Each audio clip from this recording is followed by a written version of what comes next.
तो एक जनी के साजन बाहर हते उस साउंड को टेम आओ है गीत के माध्यम से सुनो का बोली कि अब सुध आने लगी प्रीतम की, प्रीतम बसन गए परदेस। अब सुध आने लगी प्रीतम की, प्रीतम बसन गए परदेस।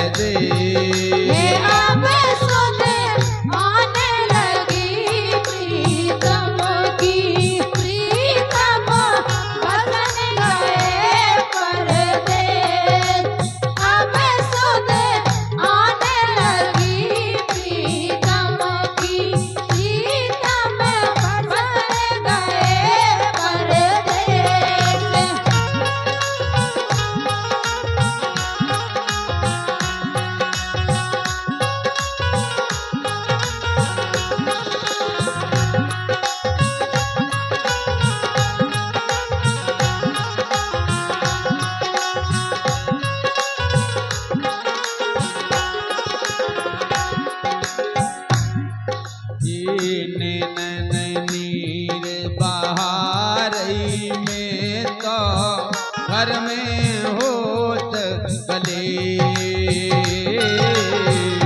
चैनन नीर बहारई में तो घर में होत गले। सिजिया पे निंदिया ना आवे, सिजिया पे निंदिया ना आवे, तन में लागी थे।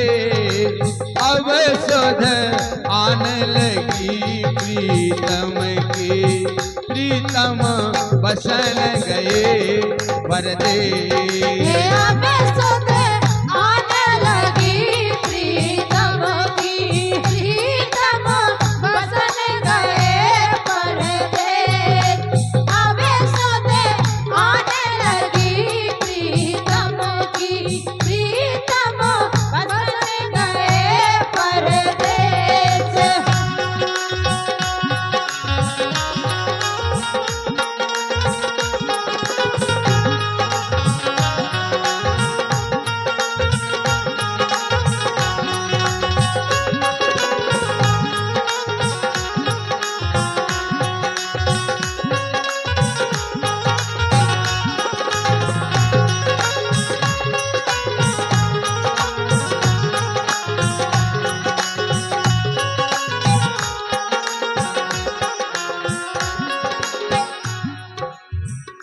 प्रीतम बिन प्यारो ना लगवे, बाहर करत निवेश।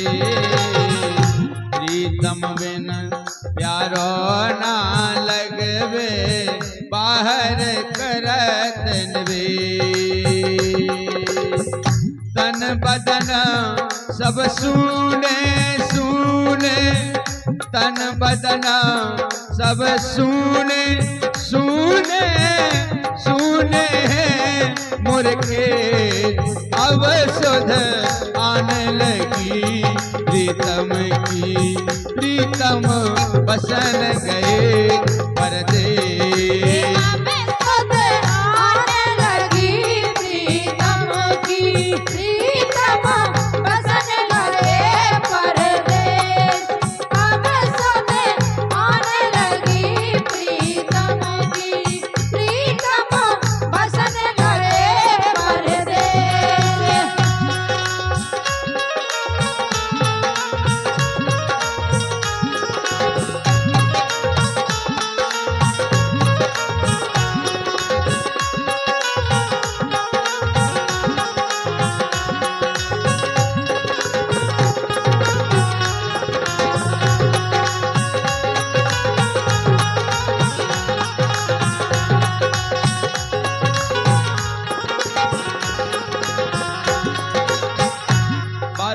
समय की है जब मोबाइल को जमानो नहीं हतो। रुज रुज पाती तुम्हें लिखत हो पढ़ लियो संदेश। रुज रुज पाती तुम्हें लिखत हो पढ़ लियो संदेश। जुगल किशोर तुम्हें से कह रहे, जुगल किशोर तुम्हें से कह रहे, लौटो मोरे देश। अब सुध आने लगी प्रीतम की, प्रीतम बसन गए परदेश। अब सुध आने लगी प्रीतम की, प्रीतम बसन गए परदेश। अब सुध आने लगी प्रीतम की, प्रीतम बसन गए परदेश।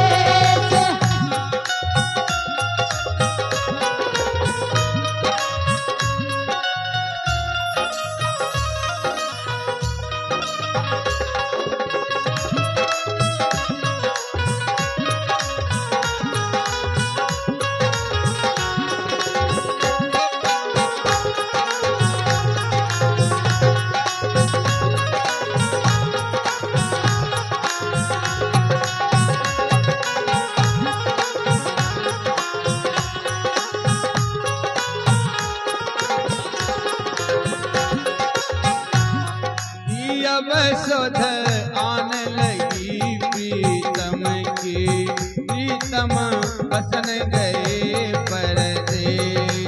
अब सुध आने लगी प्रीतम की, प्रीतम बसन गए परदेश। अब सुध आने लगी प्रीतम की, प्रीतम बसन गए